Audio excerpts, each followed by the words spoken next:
तो देखो मार्केट में ना बड़े बड़े फोन मिलते हैं और पावरफुल भी मिलते हैं, पर ऐसे बहुत कम फोन है जो छोटे हो पर उनका कैमरा परफॉर्मेंस सब कुछ अच्छा है। और मैं यहाँ पर अभी एक फोन देख रहा हूँ, उसका कैमरा भी तगड़ा है, लिटरली नेक्स्ट लेवल। और इसी में कॉम्पैक्टनेस भी मस्त है क्योंकि 6.31 इंचेस की डिस्प्ले है, वरना बहुत सारे फोन 6.7 6.8 आते हैं। ऊपर से बैटरी का नंबर 6500 mAh, वो भी इतने कॉम्पैक्ट साइज में, और जिसके एंटूडू स्कोर है ना ऑलमोस्ट 17 लाख आ जाते हैं। और ऊपर से कॉम्पैक्टनेस में जो गेमिंग है वो 90 FPS है। इवन और भी बहुत सारे क्रेजी फीचर्स हैं। तो इस फोन को मैं अभी मंगा लेता हूँ एंड ऐड, और लो भाई ये फोन यहीं से आ गया। और ये सारी चीजें इसमें आती है Vivo X200 FE के अंदर। और ये FE बहुत ज्यादा तगड़ा, पावरफुल, कैमरा प्रोसेसिंग, सब कुछ ऐसे नेक्स्ट चीजें निकाल के देता है। लेकिन ऐसा नहीं है कि सब कुछ तगड़ा होगा भाई, कुछ ऊपर नीचे चीजें हो भी सकती है। और उसी चीज को चेकआउट करने के लिए मैं बैठा हूँ, सारी चीजें आपको डिटेल में बताता हूँ। ओवरऑल ये X200 FE इस बार कैसा निकल कर आया है। अनबॉक्सिंग एक्सपीरियंस एकदम प्रीमियम है भाई, सब कुछ आता है बॉक्स में। कवर, और कवर एक बार देखो जरा, जो ये येलो टोन कवर है, प्रीमियमनेस तो डेफिनेटली काफी अच्छी है, अलग से बाय करने की जरूरत नहीं होगी। बाकी आपको चार्जर, एडिशनल जो चीजें आती है वो सारी चीजें मिल जाती है। नाउ फोन को एक बार ध्यान से जरूर देखना, क्योंकि ये जो Vivo X200 FE जो मेरे पास है ना, ये येलो कलर है, एम्बर येलो कलर इसको बोला जाता है। साइड के फ्रेम एल्यूमिनियम आते हैं जो कि एक प्रीमियमनेस की तरफ आगे जाते हैं। इन हैंड फीलिंग भी एकदम प्रीमियम बन जाती है। बैक में जो ना मैट ग्लास है वो भी बहुत ज्यादा एक्स्ट्रा ऑर्डिनरी लग रहा है। इवन इसमें 2 कलर और ऑप्शन अवेलेबल है, जो कि ये अच्छा भी है बट वो 2 भी अच्छे कलर है। वरना हर बार ऐसा होता है कि सिर्फ यही अच्छा होता है, बाकी 2 नहीं होते। बट मेरे हिसाब से तीनों ही कलर एकदम परफेक्ट है। और इस फोन के डिजाइन लैंग्वेज को जब आप बैक साइड से देखते हो तो ऐसा फील भी होता है कि ये मिनिमल कलर या मिनिमल स्टाइल को फॉलो करता है। ज्यादा ऐसा झाड़ झंकाड़ नहीं है, कुछ ऐसे एक्स्ट्रा लाइंस नहीं है, मिनिमल है, प्रॉपर हाथों में फील करने वाला फोन लगता है। और जब सामने से बेजल्स देखते हो तो ओ भाई क्या ही कम है, मतलब चारों तरफ से ऐसा लगता भी नहीं कि बेजल्स है। तो अगर मैं एक छोटा सा कंपैरिजन दिखा दूं डिस्प्ले की, मतलब या बॉडी की जो डिजाइन लैंग्वेज है कितनी ज्यादा चेंज है, तो इस साइड में Vivo X200 Pro रखा गया है और उसी के साइड में यहाँ पर आप FE देख सकते हो। प्रो की डिस्प्ले साइज है वर्सेस FE की साइज में। और दोनों को अगर हाथों में पकड़ते हैं, सेम पर्सन अगर पकड़ेगा तो एक के हाथ में वही फोन X200 कितना बड़ा लगता है। और उसमें रीजन भी है क्योंकि एक्स्ट्रा ऑर्डिनरी कैमरास और बहुत सारी चीजें आती है। और इसमें भी देखते हो तो वो भी यहाँ पर आपको डिफरेंस जरूर आता है। तो भाई लुक्स, डिजाइन को लेकर जितने भी पॉइंट्स हैं, जिन्होंने भी इसकी टीम में बैठे हुए ना इसकी डिजाइन को फाइनलाइज किया रहेगा, मेरी तरफ से उनको ट्रॉफी दे देना भाई, मैं भिजवा दूंगा, बस दे जरूर देना डिजाइन को लेकर। इतना अच्छा डिजाइन लगा है मुझे और काफी रिफ्रेशिंग लगा है। और इवन ये फोन IP68, 69 और SGS ट्रिपल प्रोडक्शन टेक के साथ में देखने मिलता है। बाकी 4 माइक्स है, डुअल सिम स्लॉट है, आयर ब्लास्टर भी बैक साइड में मिल जाता है। हालांकि इसका जो टाइप सी है ना वो 2.0 पे ही रह गया है, तो इसका मतलब जब आप गेमिंग में एल्गाटो वगैरह यूज करना चाहते हो तो नहीं कर सकते क्योंकि 2.0 है। Dimensity 9300 plus processor 4nm TSMC based है। जैसे मैंने कहा 17 लाख के नियर बाय के एंड्रॉइड स्कोर्स आ जाते हैं, 25-24 हजार समथिंग कम आते हैं। रैम फास्टर है, इवन रैम एक्सपांशन भी आता है। UFS 3.1 की स्टोरेज है। बस यहाँ पर मेरी तरफ से ये था कि एटलीस्ट 4.0 हो जाता ना तो मस्त बनता। हालांकि 3.1 से आपको कोई ऐसी दिक्कत नहीं आने वाली, बट होता तो डेफिनेटली कुछ परसेंट बूस्ट जरूर मिलता। और CPU थ्रॉटल भी एकदम सही तरीके से आता है। और मेरे हिसाब से ये Dimensity का कोई ऐसा प्रोसेसर होगा जो मैंने किसी फोन में पहली बार तगड़ी तरीके से बिना किसी थ्रॉटल, बिना किसी हीटिंग के साथ देखा है। तो डेफिनेटली यहाँ पर Vivo ने और जो Dimensity ने मिलके जो इन्होंने काम करा है वो सच में पॉजिटिव दिख रहा है। और जब एंटूडू स्कोर निकालते हैं ना और इवन बेंचमार्क वगैरह के स्कोर निकाले जाते हैं तो मोस्ट ऑफ फोन है ना तभी गर्म हो जाते हैं, उनकी जो टेम्परेचर के नंबर से ना बड़े बड़े दिखते हैं। इसमें वो सीन नहीं हुआ।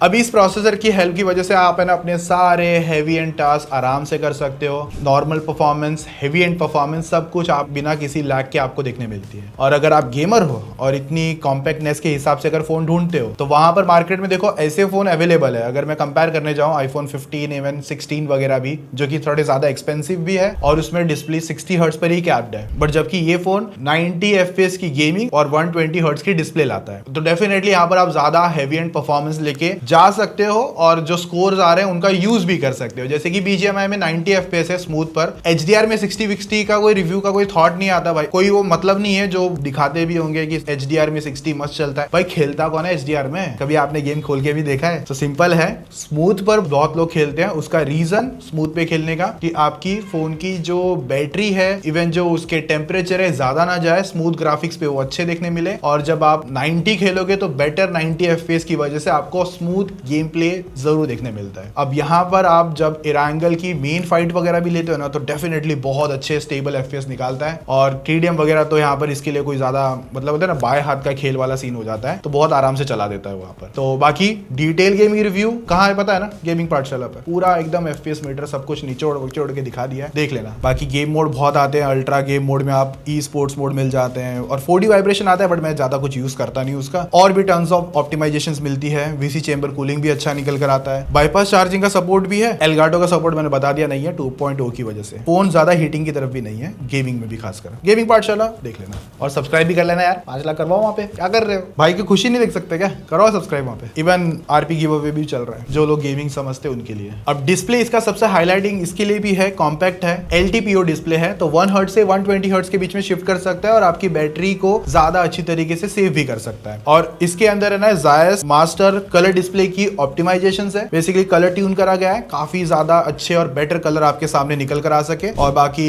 1 हर्ट्ज से 120 हर्ट्ज वाला सीन भी अच्छा है और जो प्रोटेक्शन है वो भी डिसेंट है। इवन यहाँ पर आपको लो लाइट मतलब जो PWM डिमिंग है, जो लो लाइट पे आपकी आंखों को तकलीफ ना दे, वो भी अच्छा था। और 5000 का नेट्स आता है पीक, इतना तो कोई यूज करता नहीं है, ब्रांड ने दिया है, बट 1800 का बेसिकली HBM मिलता है जो आउटडोर और इंडोर दोनों में अच्छा है। और मेरे एक डिवाइस के थ्रू 35,000 तक का डिवाइस है वो, जिससे हम लोग ये डेटा टेस्ट करते हैं, उसके थ्रू यहाँ पर हमने टेस्ट करके देखा था। तो इसका जो नॉर्मल HDR वाला पार्ट नहीं, नॉर्मल जो हाई ब्राइटनेस टच होता है ना, क्योंकि ब्रांड ने तो HBM निकाला है, वो HDR के थ्रू निकाला है, हमने जो निकाला है वो नॉर्मल, जो हम ऑटो ब्राइटनेस फुल हो जाती है ना उस हिसाब से। तो वहां पर भी जो मैक्सिमम नंबर ये 100% पे टच करता है वो भी बहुत अच्छे है, मतलब डिस्प्ले के ब्राइटनेस पे कोई सवाल नहीं बनता, बहुत अच्छा है। इसके अंदर ना डुअल स्पीकर मिल जाते हैं मल्टीमीडिया एक्सपीरियंस के लिए, आपको एक बार अच्छा मतलब डिसेंट परफॉर्म करवा देगा। मेरे हिसाब से ये थोड़े से और बेटर ट्यून हो सकते थे, थोड़े से और लाउडर हो सकते थे डुअल के अगर हिसाब से जज करे तो, बट ये ऐसा नहीं है कि कुछ नहीं है, मतलब तकलीफ नहीं है, अच्छे परफॉर्म कर जाते हैं। बट मुझे लगता था कि वीवो ये थोड़ा और बेटर लेके जा सकता था। और ऊपर से देखोगे ना इसकी बैटरी साइज, वीवो ने 6500 mAh की बैटरी दी है, जो कि काफी ज्यादा बड़ा नंबर है इस साइज और इस फॉर्म फैक्टर के हिसाब से। और चार्जर 90 वॉट का है, तो एक तो बैटरी बैकअप डेफिनेटली आराम से 2 दिन चल जाएगा। अगर आप कैजुअल यूजर हो, हेवी एंड यूजर भी हो, तो 2 दिन आपके लिए बहुत सही है। और सब कंबाइन करोगे तो हेवी यानी कि जो ज्यादा गेमिंग करता है, जो ज्यादा फोटो एंड ऑल वीडियो वगैरह करेगा, और कैजुअल यूजर यानी कि इंस्टा, व्हाट्सएप, कॉल्स ये सब कर लिया, थोड़ा बहुत फोटो वोटो खींच लिया, उसके हिसाब से 2 दिन आराम से आपका चल जाएगा। और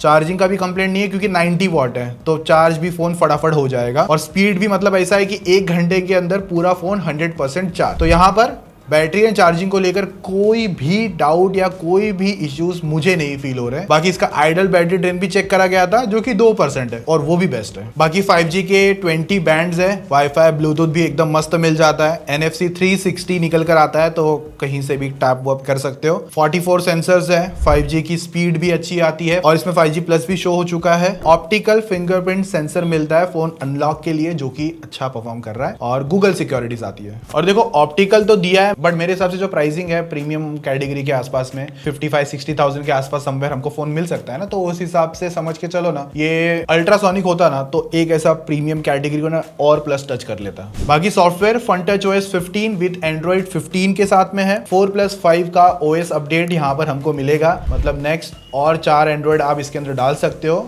Android 19 तक ये फोन आराम से चले जाएगा। फास्ट UI है, रिस्पॉन्सिव है, नो लैग, बग्स वगैरह भी नहीं मिले अभी तक। इवन यहाँ पर आपको कुछ और टर्म्स ऑफ ऑप्टिमाइजेशंस मिलती है, जैसे कि न्यू काइनेटिक वॉलपेपर्स है जो लाइक एक स्टैट्स टाइप के निकालते हैं, आप कितने स्टेप चले वो सब चीजों को ऐसे बना के मस्त निकल कर आता है। बाकी फास्ट एंड ओपनिंग क्लोजिंग जो एप्लीकेशंस होती है वो भी अच्छे से परफॉर्म कर रही थी। स्प्लिट स्क्रीन मिलता है, स्मॉल विंडो आता है, इवन स्मार्ट स्लाइडर भी आपके सामने है, तो मल्टीटास्किंग के लिए आपके पास एक और अच्छा ऑप्शन है और लॉक स्क्रीन कस्टमाइजेशन भी है। बाकी जो AI में सर्कल टू सर्च, सबका प्यारा दुलारा, भाई मेरा भी है, बहुत काम इजी करवाता है हर जगह पे। और इवन यहाँ पर आपके सामने गूगल जेमिनी मिलता है, AI स्क्रीन ट्रांसलेट है, लाइव टेक्स्ट है, तो AI में भी काफी अच्छी चीजें आपके सामने है। अब अगर बात करोगे कैमराज में भी बहुत अच्छे नंबर है। 50 MP का मेन जायस मेन कैमरा है और दूसरा 50 MP का जायस टेलीफोटो लेंस, और इवन पेरिस्कोप में भी काम आएगा, जो कि जूम जाम करने के लिए, चंदा मामा की फोटो वोटो खींचने के लिए। और यहाँ पर 8 MP अल्ट्रा वाइड का सेटअप है जो कि डिसेंट है, और 50 MP का मेन वाइड कैमरा सेल्फी में यूज करा गया है। और इवन यहाँ पर आपको स्टूडियो क्वालिटी ऑरा लाइट मिलती है, जो बेसिकली आपकी रेड लाइट टोन्स और ब्लू लाइट टोन्स में काफी अच्छा एक कट ऑफ करके एक नेचुरल स्किन टोन लाने का पूरा एल्गोरिथम रखती है। और इवन यहाँ पर आपके सामने focal length 23 mm, 35 mm, 50 mm, 85 mm और इवन 100 mm। अब अगर बात करते हो कैमरास में लेकर, तो जायस मल्टीफोकल पोर्ट्रेट्स आते हैं जो कि 23 mm, 35 mm, 50 mm, 85 mm, 100 mm। वहां पर आपके जो जायस के पोर्ट्रेट्स मोड है ना, आपको अलग अलग फोकल लेंथ पे काफी बेटर ऑप्टिमाइज और इवन DSLR से भी बेटर वाली फोटोज, क्योंकि DSLR में क्या होता है, फोटो खींची आपने, फिर आप एडिटिंग के लिए लोगे, कलर ग्रेड करोगे, बट यहाँ पर वो सारी प्रोसेसिंग के साथ में, वो फिल्टर्स के साथ में आपके सामने एक बेटर अच्छी फोटो निकल कर आती है, जो आप रेडी टू सोशल मीडिया अभी खींचा और अभी अपलोड, कहीं कोई तीसरा झंझट करने की जरूरत नहीं है। इवन यहाँ पर जो बोकेज है जायस स्टाइल के, वो भी बहुत इंटरेस्टिंग है। बैकग्राउंड में जैसे कि बायोटार हो गया, पी स्पीड हो गया, सोनार हो गया, प्लानर हो गया, और भी टर्न्स ऑफ आते हैं। बाकी और भी टर्न्स ऑफ फोटोग्राफी मोड है। एक बार वीवो का फोन हाथ में तो उठा के देखो, और जिसमें खास करके जायस की पार्टनरशिप है तो एक बार वो उठा के देखो, और फोटो आपने अभी तक जो देखी रहेगी वो आपको पसंद नहीं आई, ऐसा हो ही नहीं सकता। इतने टर्न्स ऑफ अच्छे ऑप्टिमाइज्ड फोटोज निकालता है, तो ऑफकोर्स प्रीमियम फोटोग्राफी एक्सपीरियंस आपको यहाँ पर फील होने वाला है। और इसकी जो गैलरी है ना, वहां पर भी आपको अलग अलग AI देखने मिलते हैं, जो कि आपकी फोटो एडिटिंग स्किल्स को और ज्यादा इंप्रूव करवा सकते हैं। तो अगर मैं इस चीज को सम अप करूं ना भाई, मैं बता रहा हूं, मेरा फेवरेट कहूंगा ये साल का कॉम्पैक्ट दिखने में और यूज करने में, बैटरी परफॉर्मेंस कैमरा सब कुछ जो फुलफिल कर सकता है वो ये फोन करवा देता है। और अभी मार्केट में एक आधा फोन और है जो हम कंपेयर कर सकते हैं, और आप बताओ किसके साथ इसका कंपैरिजन आपको देखना है। इस वीडियो के नीचे कमेंट बॉक्स मैंने बंद नहीं किया है, खुला रखा है, कमेंट मारो, सारी चीजें, अपने एक्सपीरियंस, अपने थॉट्स जरूर बताना, वीडियो कैसी लगी है। मेरे हिसाब से फाइनल कंक्लूजन में फोन सच में one of the best options में निकल कर आएगा, जब आप एक कॉम्पैक्ट, पावरफुल और फोटोग्राफी के हिसाब से और भी मल्टीटास्किंग के हिसाब से फोन ढूंढोगे तो ये फोन आपको सबसे ऑन टॉप नजर आएगा। बाकी एज ऑलवेज वीडियो अच्छी लगी है, डेटा रिव्यू अच्छा पसंद आया है, कंपैरिजन आएगा भाई लोग, वो वीडियो जरूर देखना। बस आप इस वीडियो पे मैं कहूंगा 5000 के ऊपर लाइक ठोक डालो, और किसके साथ कंपेयर करना है वो बताओ, ताकि मुझे समझने में इजी हो। बाकी मिलते हैं और तगड़ी वीडियोस में, तब तक के लिए take care. Gaming review, gaming पाठशाला, बाय।